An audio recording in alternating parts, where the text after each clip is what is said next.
मरे हुए सर्प के कंकाल को अपने पंजों में उठाकर उसी वृक्ष के ऊपर बैठ जाते हैं जहां पर खीर का प्रसाद बंधा होता है। और सच्चे दरबार की तो इधर सबकी निगाह बचाकर जब सभी का ध्यान वहां से हट जाता है, दुर्वासा ऋषि उस मरे हुए सर्प के कंकाल और उस खीर के कड़ाह में गिरा देते हैं। तो देखिए, जिन्हें पता हो केवल हाथ खड़ा करेंगे, बताएगा कोई नहीं। उस मरे हुए सर्प के कंकाल को गिरते किसने देखा? देखिए, बताना नहीं था, क्योंकि माताएं बहनें भी बड़ी कमी होती है और हमारे इंडिया के बच्चों में भी बड़ी दिक्कत चल रही है। टोपी लेना हाथ में, तुरंत कहना थैंक यू, खा तो लगता पहले। बोलो सच्चे दरबार की पूरी बात नहीं सुनते पहले, क्योंकि कहा गया है कि मारने वाला है भगवान, बचाने वाला है भगवान। अगर मारने वाला ऊपर वाला है तो बचाने वाला कोई नहीं, और बचाने वाला ऊपर वाला है तो मारने वाला कोई नहीं। तो ये बड़ी सुंदर सी रचना, ताली बाजे चले सभी। कि मारने वाला है भगवान, बचाने वाला है भगवान, मारने वाला है भगवान, बचाने वाला है भगवान, मारने वाला है भगवान, बचाने वाला है भगवान। अरे बाल बाटा मोए उसका,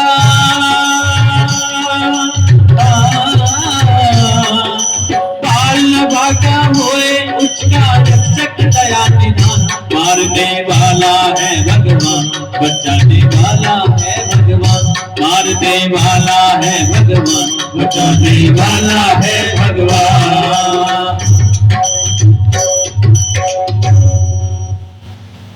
जब से कहा गया है जब हम कोई प्रसाद या खाने की वस्तु बनाएं तो ऊपर छाया कर लेनी चाहिए, पता नहीं कौन सा पक्षी वहां पर क्या चीज गिर जाए। बोलो सच्चे दरबार की इधर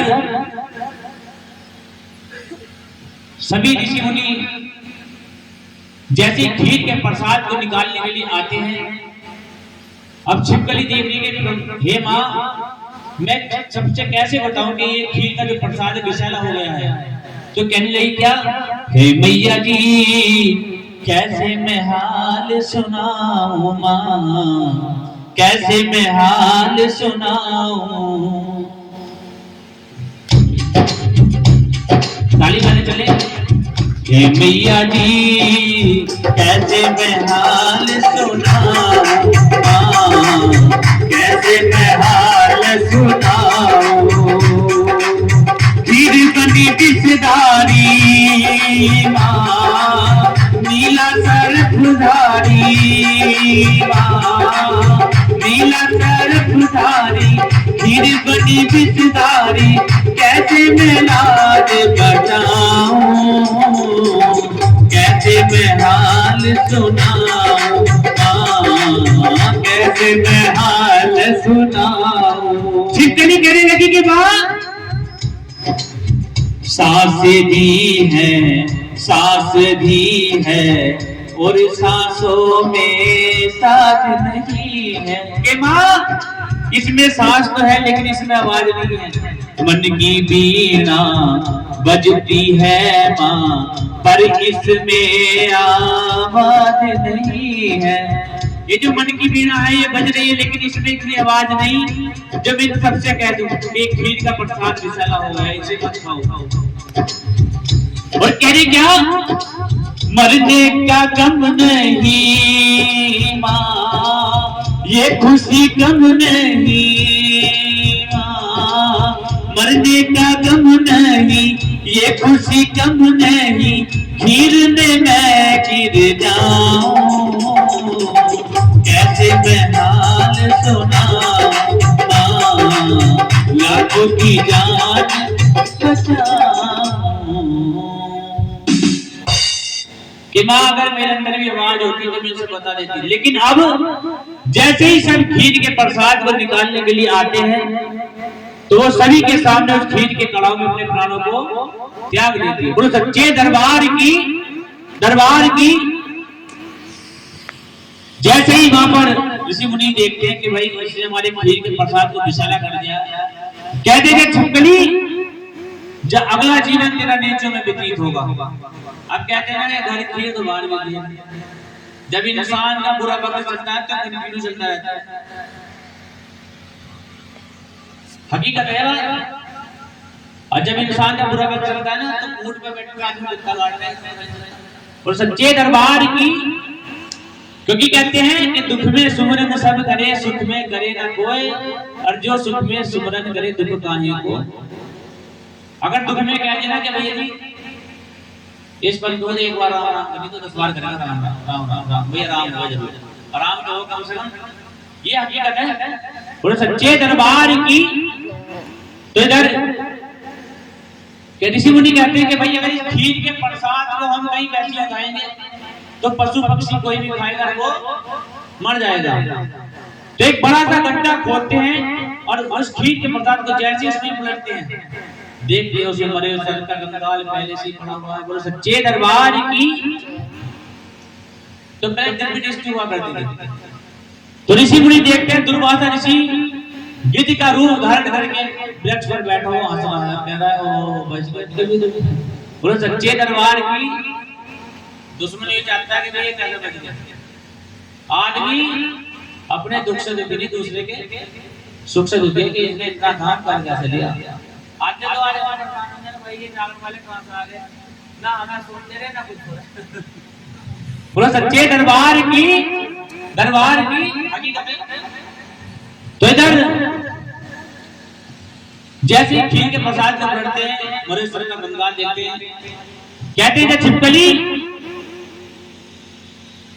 तेरा जो जन्म होगा जीवन होगा वो नीचों में रहेगा। और जैसे ही मरे सर के कंकाल को देखते हैं, कहते हैं कि भाई इस छिपकली तो हमारे प्राण को बचाया है और हमने इसे श्राप दे दिया। कहते हैं तेरा जीवन भले ही नीचे में हो लेकिन तेरा जो जन्म होगा वो एक राजा के यहाँ होगा। बोलो सच्चे दरबार की। अब देखिए जिन्हें पता हो केवल हाथ भाई खड़ा करें, अगर सही बताओगे तो दरबार से मिलेगा खजाना, और गलत बताओगे देना पड़ेगा जुर्माना हटाना। बोलो सच्चे दरबार की। देखो जिन्हें पता हो केवल वही हाथ खड़ा करेंगे, और किसी ने बता दिया तो उनसे जुर्माना ले लेगा। तो हाथ खड़ा करेंगे। ये कथा कौन किसे सुना रहा है?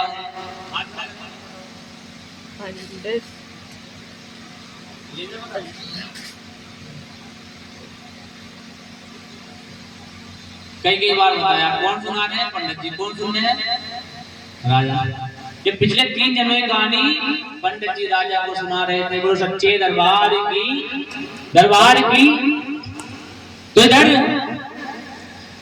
राजा कहते थे पंडित जी इस कोई ऐसा उपाय बताओ जो कन्या भी ना मरे और मेरे धर्म को भी भटकाने लगे। भाई पंडित जी कहते हैं राजन एक लकड़ी का बक्सा बनवाओ और इस कन्या के वजन के बराबर उसमें हीरे जवाहरात जड़वाकर इस कन्या को उसमें बिठाकर चलते दरिया में प्रवाहित कर दो। बोलो सच्चे दरबार की।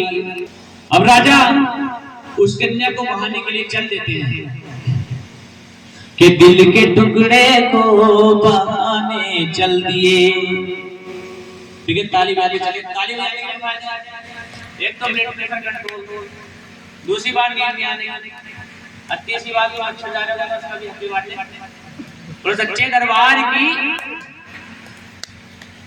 के दिल के टुकड़े को बहाने चल दिए, दिल के टुकड़े को बहाने चल दिए, हाल दिल अपना सुनाने चल दिए, दिल के टुकड़े को बहाने चल दिए, दिल के टुकड़े को बहाने चल दिए।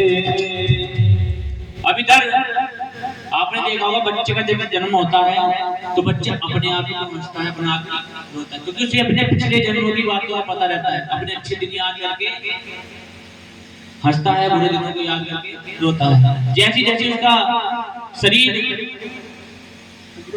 बढ़ता है चला जाता है उसी तरह से नए जीवन की याद आनी शुरू हो जाती है। बोलो सच्चे दरबार की।